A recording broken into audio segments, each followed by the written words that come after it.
Ito para lalo nating maintindihan at kayong mga nanonood, nakikinig, yung paglabas po ng mga dating PNP chief, dalawang senador, cabinet secretary, dating NBI director na inilabas ng ICC, International Criminal Court.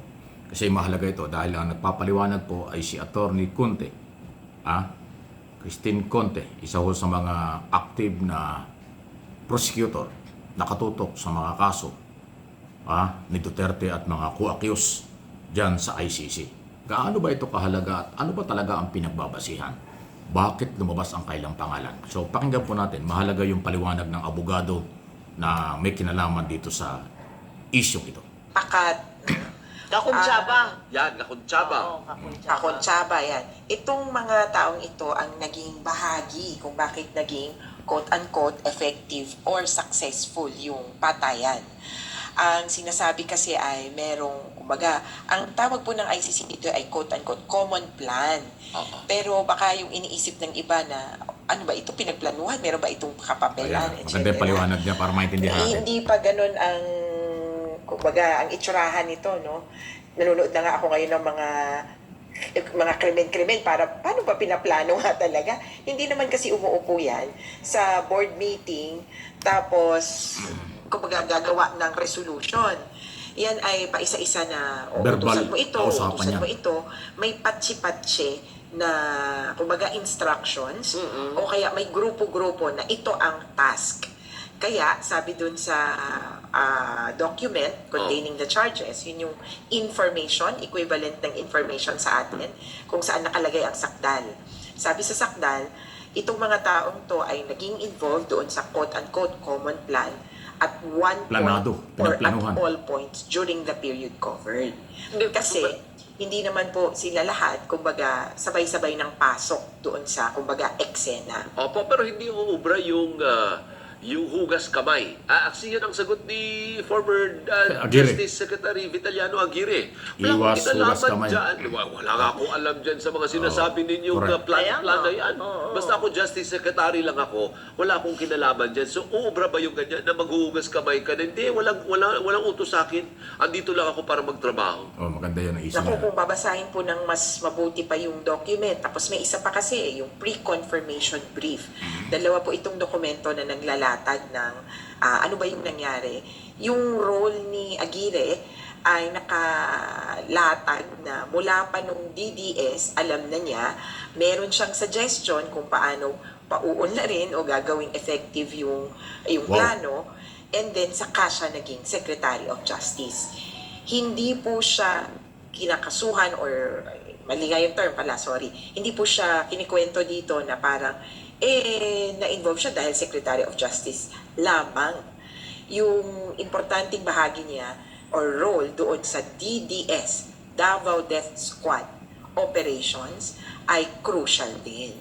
Kaya hindi uubra in the sense na Hugas kamay.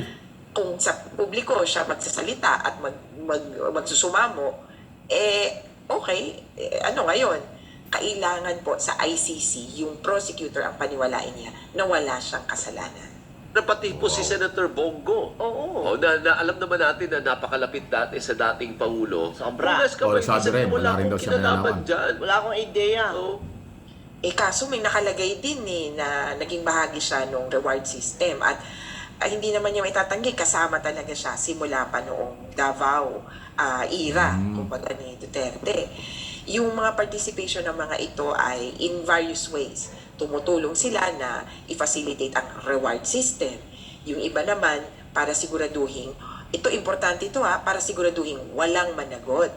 Kaya yung statements nila, lalo na ni Aguirre, may ilang statements na tinutukoy na sinabi ni Aguirre, yung statements nila ang nag-create ng atmosphere or ng environment para maging effective yung national policy or yung common plan na sinasabi. Pero attorney, So, matindi talaga, no ha? Para bang ang sinasabi rito ni Prosecutor Attorney Conte, sa korte ka na lang magpaliwanag.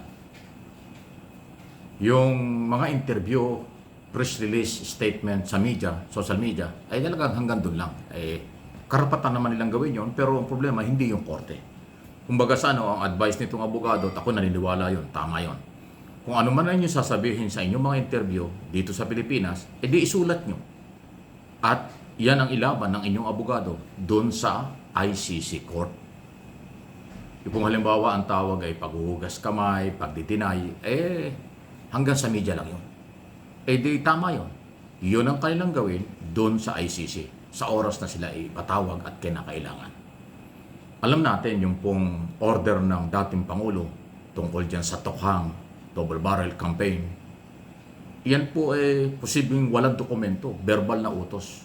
Pero kung kinonsinti, pinagplanuhan, tulad nung napakabigat po kasi nung reward system na merong 1,500,000 na bayad sa mga pulis conforme kung sinong itutumba.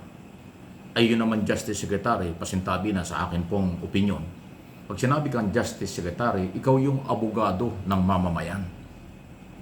So alam mo na merong paglabag sa tao, paglabag sa karapatang pantao, yung Tokhang, wala namang ginawa yung abogado ng gobyerno ng taong bayan para ipagtangkol ang karapatan ng taong bayan. O sabihin natin, kaya walang ginawa si Aguirre nung panahon kasi siya ay Office of the President, siya ay Secretary ng Justice Department under Duterte, kaya hindi niya makontra yung policy ng Duterte administration.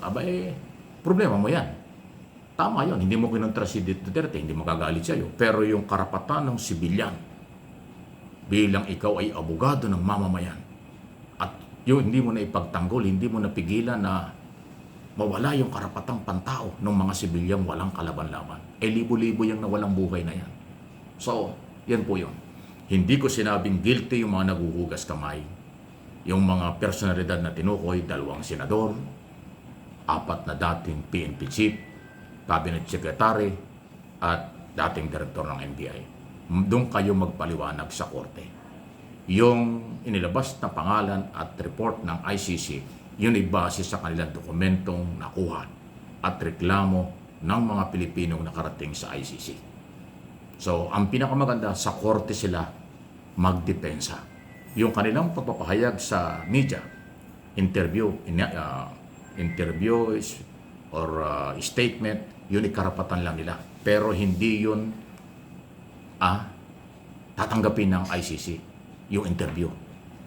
Yung kanilang magiging abogado ang magdepensa dun sa ground at depensa nitong mga co-accused or sabihin natin co-accused dun sa kasong crime against humanity. Masalimuot po yan. So lawyer to lawyer, ebidensya laban sa ebidensya ang kailangan.